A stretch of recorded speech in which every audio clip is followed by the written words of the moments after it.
(7월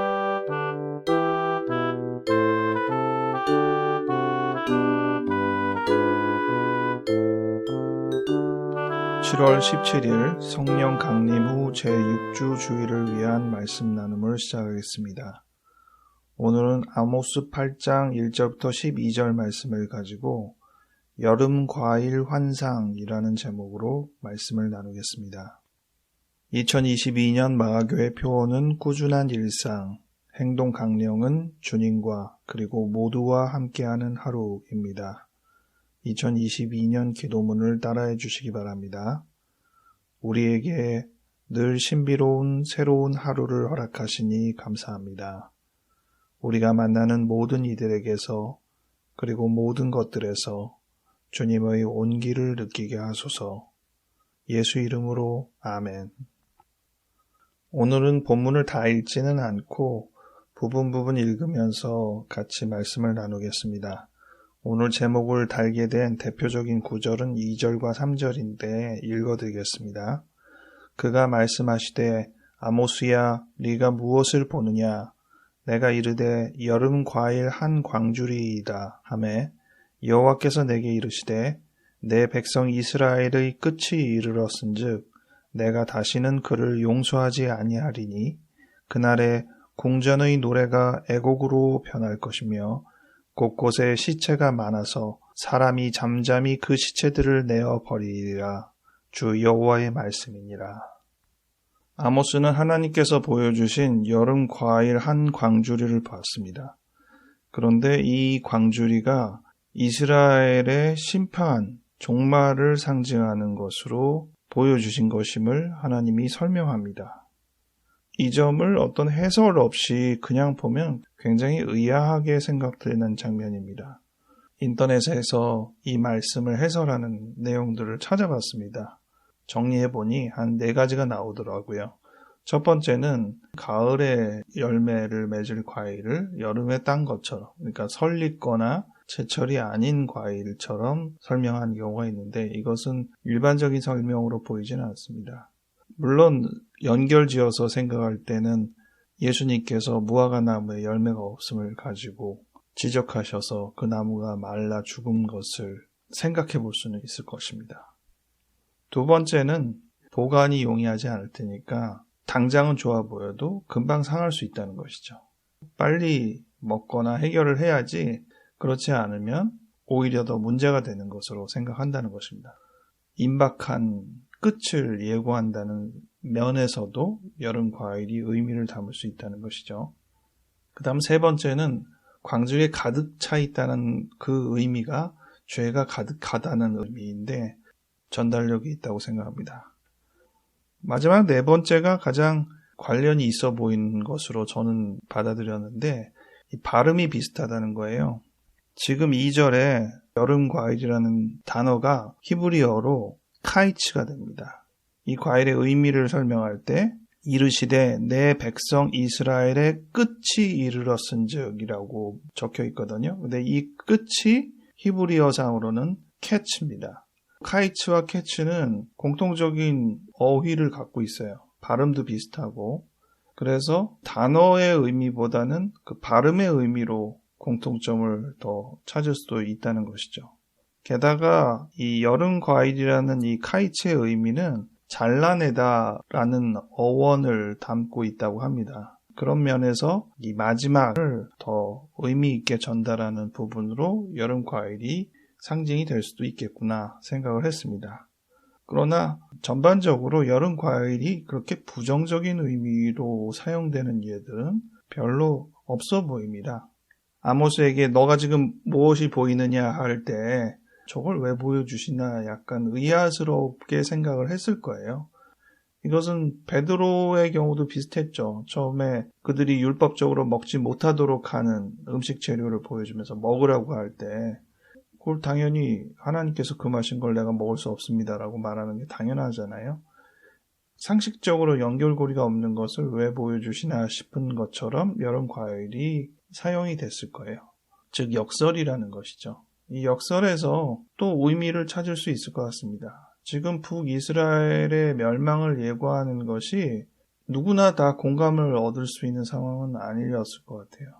게다가 지금 아모스는 남쪽 유다 사람이고 북이스라엘을 예언하는 입장이니까 어떻게 보면 북한에 대한 악감정을 가지고 남한 사람이 멸망을 예언하는 것처럼 오인할 수도 있는 것이고, 그리고 상황이 아직 멸망할 상황이 그렇게 흘러가지 않았다면 지금 무슨 소리야 라고 할 수도 있을 법한 내용일 것 같아요. 이러한 역설은 우리가 좀 더 명심해야 되는 부분이 아닐까 싶습니다. 우리도 우리의 환경에 대해서 괜찮아 하면서 심각성을 평가절하 하기도 하고, 외형적으로 괜찮기 때문에 위기감을 못 느끼는 경우도 있잖아요. 여름 과실과 같은 그런 아름답고 먹음직스럽고 좋아 보이는 것만 있는 게 아니라 그 부분과 함께 우리가 놓치지 말아야 할 것들을 지금 발견하고 있는지 생각해보는 입장에서도 이 여름 과실 비유가 우리 인식 개선에 도움이 되는 비유라고 생각했습니다.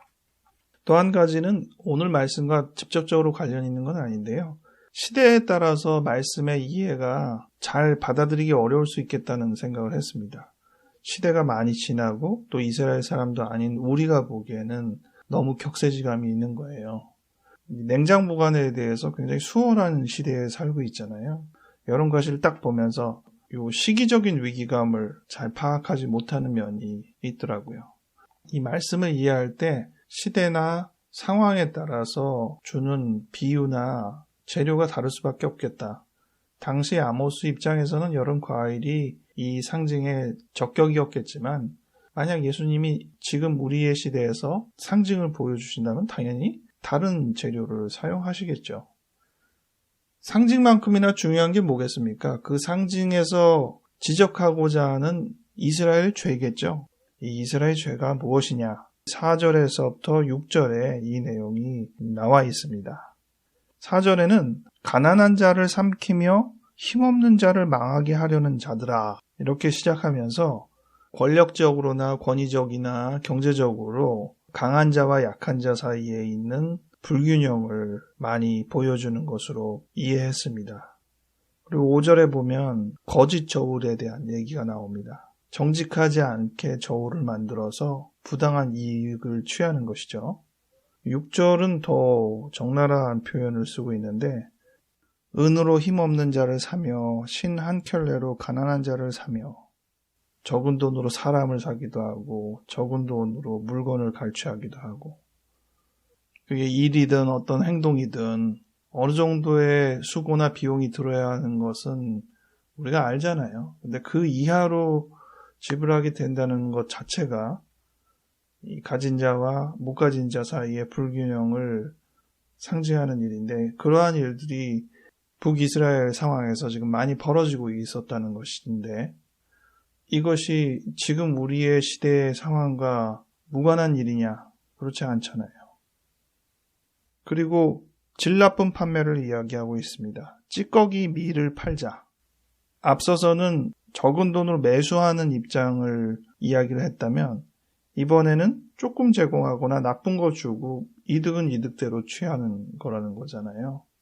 물건은 10만 원이라고 해놨는데 알고 보면 그 10만 원어치의 제품이 아니라는 거죠. 이러한 사항들이 지금 북이스라엘에서 만연해 있을 때 하나님께서 경고하시고 종말을 예고하셨다는 것입니다. 하나님을 섬기지 않고 이런 신앙적인 입장을 언급한 게 아니라 부당한 형평성, 이 점을 가지고 북이스라엘의 죄를 언급한 점이 매우 인상적이라고 생각을 했습니다. 이에 대해서 벌할 것이다 라고 쭉 적혀 있으면서 11절에 주 여호와의 말씀이니라, 보라 날이 이를지라 내가 기근을 땅에 보내리니 양식이 없어 주림이 아니며 물이 없어 갈함이 아니요 여호와의 말씀을 듣지 못한 기갈이라. 그러면서 12절에 보면 어디에 가서든 여호와의 말씀을 구하려고 하고 돌아다녀도 얻지 못할 것이다, 이렇게 적혀 있습니다. 글쎄요, 하나님을 믿지 않는 사람이라면 여호와의 말씀 없어도 그만이지, 우리에게 물이 있으면 됐고 우리에게 양식이 있으면 됐지 싶을 겁니다. 이게 꼭 신앙적인 맥락으로만 생각할 일이 아니죠. 여호와의 말씀이 없다는 것, 그것은 우리에게 지혜가 없다는 것이고 생기가 없다는 것이고요. 코로나19에 교류가 없을 때 갖는 심리적 박탈감, 무기력감, 경험을 우리가 해왔잖아요. 우리에게 필요로 하는 것이 있습니다. 물질로서 채워질 수 없는 우리의 영혼을 채우는 것들. 그것이 하나님의 말씀인데 그것이 없어지면 당연히 사람들은 시들시들해지고 인성이 메말라가고 결국 그렇게 죽는 것이죠. 그것이 정말 종말이다 깨달을 수 있을 것입니다. 오늘 아모스서에서 여름 과일 환상에 대해서 생각하면서 실제로 그 여름 과일로 지칭되는 이스라엘의 죄는 무엇인가도 말씀을 통해서 살펴보았습니다. 상징은 비록 금방 이해되는 부분은 아니었지만 설명을 곁들여 보니 우리의 시대와 다르지 않고 더더욱이나 하나님께서 구체적으로 이스라엘 죄를 언급할 때는 그 항목 내용 하나하나가 우리 시대와 전혀 다르지 않다는 점을 알게 됩니다. 아모스가 본 이 환상에서 위기감을 갖는 것처럼 우리의 주변에서 벌어지는 상황을 통해서 여름 과일과 같은 역설적인 경고를 잘 발견할 수 있기 바랍니다. 기도하겠습니다. 하나님 아버지, 우리의 주변에서 보여지는 겉보기에는 괜찮아 보이고 번지르르한 상황 속에서도 역설적으로 담겨있는 경고와 위기를 발견할 수 있도록 도와주시옵소서. 이를 통하여 우리가 더더욱 하나님께 가까이 나아가고 하나님의 말씀이 없어지는 것을 겁내할 수 있는 우리의 마음가짐을 갖게 하여 주시옵소서. 감사드렸고 예수 이름으로 아멘.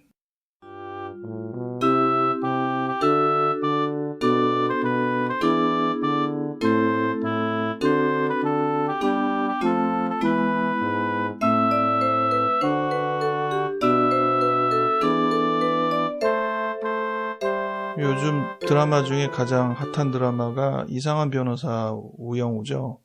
다양한 대상들이 나오는데요. 주인공 자체가 자폐 스펙트럼 장애고 성소수자나 탈북자나 기타 다양한 대상들이 나오면서 우리가 생각해 볼 수 있는 기회를 허락합니다. 우리가 신경 써야 할 대상들은 그만큼 우리가 배려를 위해서 양보해야 되고 또 그만큼 더 많은 비용을 들여야 하는데 그럼에도 불구하고 그것이 가치가 있느냐, 이 부분에 대한 신념이 세워지지 않으면 동조하기 어렵겠구나. 이 드라마를 통해서 힘없는 자에 대한 장애를 갖고 있는 사람에 대한 생각도 하게 되지만 법에 대해서도 많이 생각하게 되었습니다. 법은 무엇을 구현하려고 하는가? 법이 집행하는 것은 무엇인가? 많은 이들이 이 드라마를 통해서 생각하였을 것이라고 봅니다. 날씨가 더워지니 무기력하기도 하고 잠도 설치고 여러 면으로 기력이 충분치 않은 시기인데 어떻게 하면 우리를 생기 있게 할 수 있을까? 좀 더 교류적이 되고 하나님의 말씀을 붙잡는 사람이 될 수 있을까? 해결책을 찾아가는 하루하루 되기 바랍니다. 한 주 즐겁게 지내시고 다음 주에 다시 뵙겠습니다.